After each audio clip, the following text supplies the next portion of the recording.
Bởi vì cái giải mai với sự thông qua này khang hai thắt mày à thì bây giờ ý là không có khó khăn gì à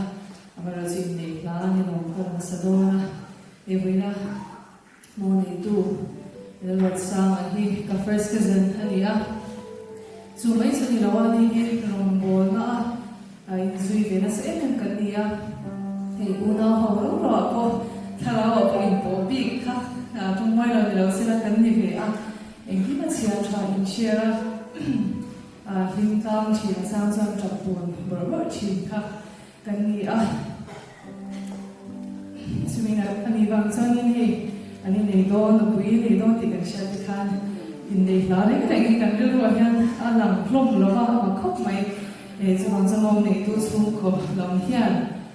ama cái mà mình chia thì là mình thì nuôi hay là tất nhiên